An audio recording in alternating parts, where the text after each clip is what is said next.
Hello and welcome to some more Star Citizen. Today, looking at the Banu Merchantman and what we know about the ship at the moment. This ship is a little way out, so there's a lot we can talk about with its current plans, intentions, and most up-to-date info. However, it can and will change. The intention of the ship typically won't change though, so bear that in mind when watching.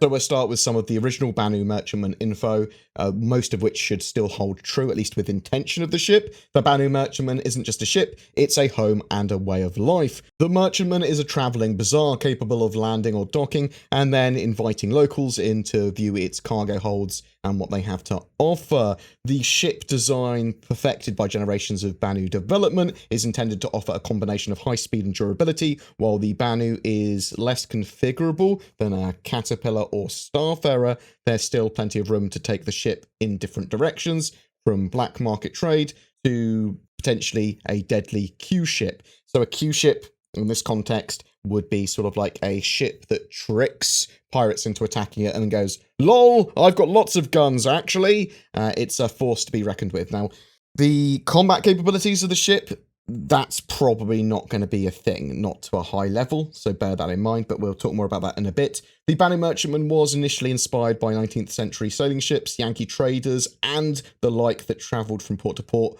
hawking sometimes dubious wares. This, in turn, has heavily influenced the development and history of the Banu species. The quasi-organic aged look of the Merchantman suggests a more direct connection between the Banu and starfaring. The Banu Merchantman is supposed to be this sort of like quite rare prize ship for the Banu, or at least has sort of like a lot of prestige among the Banu with it. In terms of gameplay, the Banu Merchantman was inspired by games like Ultima Online, where the player can set up their own store to sell goods that they have crafted or collected. So the Banu Merchantman has had some white box work and reconcepting with both interior and exterior design. The ship will be going into full production in 2019 and is going to be built in the UK studio. This work will begin once the Banu Defender is flight ready, which is planned to be for 3.5 at the end of March 2019. The Merchantman has undergone an entirely new concept pass with the same artist that did the concept of the Defender,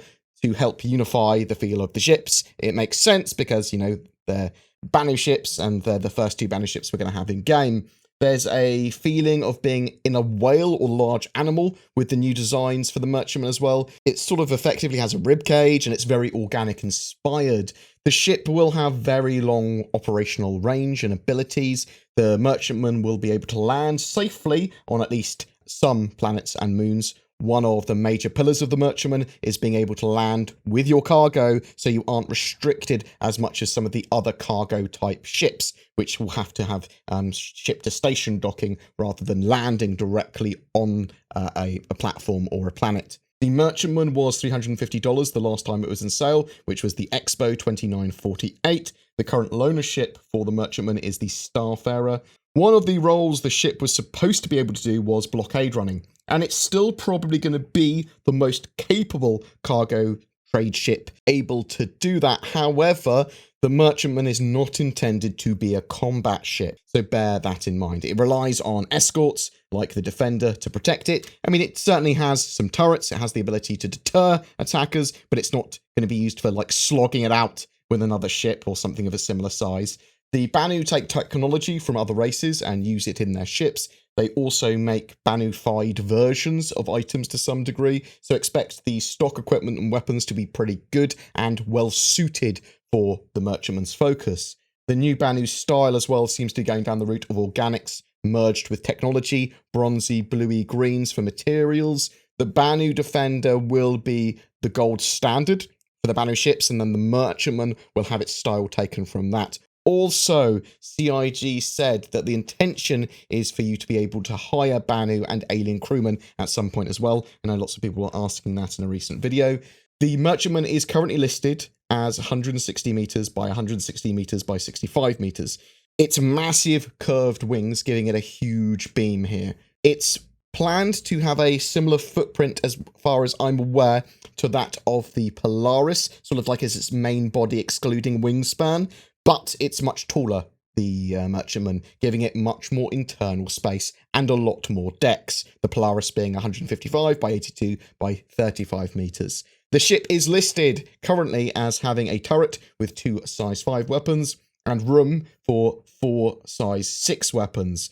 The plan is to have all the turrets remotely controlled rather than having crew physically inside them, so you can basically do everything from the bridge. Last we heard that there were no missiles planned for the ship either. It is currently listed as having 2 medium computers and then 2 large components for the power plant, coolers, shields, fuel intakes and tanks, and then 1 large component for quantum drive, jump drive, and quantum fuel tank. The ship should be reasonably fast for its size, and it also has dedicated VTOL thrusters for landing on stations and planets. I suspect that the large size of components, but no capital size components, is a design choice, allowing the ship to more easily, more readily be serviced without having to travel to specialist shipyards. We know that capital sized components, they have to go to specialist shipyards. You'd have to go to a Banu specialist shipyard if it had capital components on it, so I don't suspect it will, but you'll have a lot more choice because it's just large size, and it does have 2 large components for those power plants and those shields and those coolers. So it does have a lot of different stuff that it can do with that, and it's going to have some pretty hefty power behind it. And it also makes sense that even if they do increase the size of the ship beyond 160 meters, that it will stay around that, because they want it to have sort of the same maximum size as the largest landing pads that they have on stations and planets are, so that it can actually land and do what it's supposed to do. The intention of that ship is to land with its cargo on those planets and stations so that you can get into places that other cargo ships might not be able to go. You're able to make the most money possible without having to faff around with ship-to-station docking where possible as well. And it should give you a lot more money-making potential. There's also other bits that the merchantman does, and we'll come on to that in a second. If you wanted a straight-up cargo hauler, though, a hull C to E would almost certainly be a better choice in most circumstances. However, as I said earlier, if you want to land in some slightly harder to get places, or places where you want to be able to actually land to get your cargo transferred, then the merchantman's going to be better for that. It does have less cargo space though compared to a hull C. So at the moment it's listed as having 3,584 SCU compared to the hull C's 4,608. So you can see how the hull C would just be a better cargo hauling choice. However, the Banu merchantman is also a trader. It wants to sell and make money everywhere it can, and is likely to be near some form of civilization a lot of the time. It's a huge ship, but in terms of length and height, only a bit more than the Reclaimer, which is already in game. So you can sort of like look at the Leviathan that is the Reclaimer to sort of compare it to the intention of the Banu merchantman, at least at this stage. The recommended crew size for the ship is 4 to 8. This is for the pilot and bridge crew, the operation of turrets, security, engineering, merchants and shopkeepers, and cargo management as well. Facilities-wise, the merchantman is a trading and selling ship, in addition to being a cargo ship. This differs from a hauler, as it's going to have like a negotiation room and shops on board that you can directly buy and sell items from. It basically is a flying market bazaar. The negotiation room is more for your VIP clients, and somewhere that you could organise treaties and things like that as well, I suppose. And it's somewhere to invite org members or the leader of another org to arrange a trade deal or something like that. The ship will have a lot of decks. The bottom deck has a large hallway, entryway for guests, shoppers. That's the sort of idea here. And then that will lead to an elevator to the rest of the ship. One half of the ship is dedicated to guests and clients, and the other half is for crew and operations. The merchantman is not a ship that has been converted for human use, though. It's a Banu ship. It just so happens that Banu ships are typically suitable for humans to use, but the doorways and hallways are bigger, as the Banu are larger than humans. And also, Banu cater for trading with other races, like the Vandal too, and their ships are built to accommodate them, and Vandal are quite big. There are plans for separate crew compartments for sleeping. What I mean by that is they are segregated off into areas based on who sort of like works nearby. So the pilots live adjacent to the cockpit. The merchants will live near or down by the shops. They have plans for a sort of navigation table in the cockpit area as well, last we saw, with the beds and living facilities there for those particular crew. There are also plans for a mechanic to ask passengers on board your ship to leave, and if they don't, then they become stowaways, and you could eject them by any means you want without getting criminal ratings. They've talked about maybe you'd have a pop-up coming up and say, could you please leave? And potentially if you said yes, then you'd get teleported off the ship, or you'd have a certain amount of time to get off. They haven't decided exactly how that's going to work yet, but the idea is that if you don't say anything or you say no, then you'd become a stowaway, and then you're effectively committing a crime, or at least someone could remove you from the ship by force without them getting that criminal rating, which makes sense. That seems to be quite important if you have people constantly on your ship, like you will have with the Banu Merchantman. Kind of went on a bit of a ramble there, but you know, you get the idea.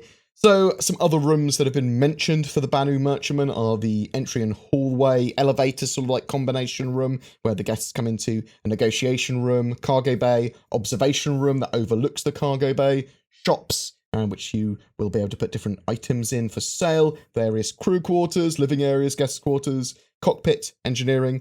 We're not sure if it's going to have all of those rooms, but it probably will have rooms that fulfill most, if not all of those purposes. There is going to be additional interaction as well between the Banu Defender and the Merchantman. These ships will work very well together. We are unsure exactly what that interaction is yet. Assumedly, it's the Defender having some ability to dock with the Merchantman for potential refuel, rearm, and repair purposes, or to save quantum fuel when they jump together, something like that.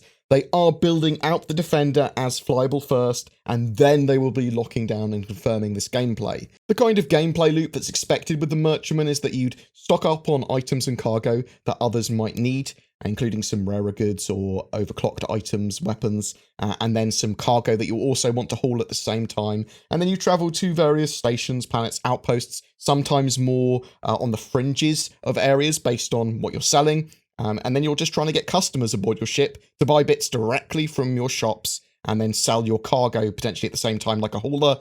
Customers will come on from the bottom deck to a large entry hall and enter an elevator that will take them to the merchant half of your ship and the shops there, and the other half only being for the crew, obviously, and then purchase directly from those shops with whatever stock that there is available there. If you're going through safe space, then maybe you wouldn't have any escorts. If you're going to somewhere particularly dangerous or whatever, you'd have a few defenders with you that would be escorting you. We don't know what sort of like items you can sell in those shops. You might be able to sell consumables or food or something so that NPCs would turn up and rush to buy some yummy things, because there's going to be farming in game, there's going to be animals in game, so why not silly consumables that NPCs will want to eat and spend their money on, some form of money sink for the economy. There's still a lot we don't know about the Banu Merchantman, and certainly bits that are going to evolve and change after the Defender is completed, but it's a trader rather than a straight-up cargo ship, and that's one of the reasons the ship appeals to me. It is really big, but not too big. It's sort of like bordering on that sort of capital size of ship, but it's small enough to do like the landing on planets and get into areas that larger cargo ships or dedicated cargo ships wouldn't be able to get to and do, and that's pretty cool. It can do a lot more than just cargo hauling is what I'm trying to say. At a guess, I would place the Merchantman being flyable around Q3, maybe Q4 2020, based on the Defender being ready in 3.5 and then them starting to work on it. It could be ready sooner. It's quite a big ship. It's quite an important ship to the Banu as a race, and it's very different from any other ship that they've completed to date. I very much like the way the Banu Merchantman now looks with its sort of like reconcepting. And yes, it will evolve a little bit more, for sure. But please tell me what you think of the Merchantman and any info that you think I've missed or any new bits and bobs that come to light in the comments below. Every month we have a Star Citizen ship giveaway for February. It's for a Cutlass Black and Star Citizen game package. All you need to do is be subscribed to the channel and comment on any of my videos made during the month. If you don't have a gaming PC yet, or you are upgrading, instead consider Shadow Cloud Gaming. They allow you to leverage the powers of the internet to stream a high-spec Windows 10 environment to any other PC, Mac, or device like a smartphone or tablet. It is working really well in Star Citizen's 3.4 branch, and be sure to use the code BoredGamer if you do decide to check it out to get a discount. Links below. This channel exists because of its community. If you wish to support the channel further, below there are links to Patreon, Subscribestar, and there's the YouTube channel memberships, literally the join button below this video. VIPs do get some exclusive stuff and early content as a thank you as well. If you have any feedback, suggestions, or just want to say hi, please drop a comment below or poke me on discord.gg/BoredGamer. Thanks for watching, and I'll see you in the verse.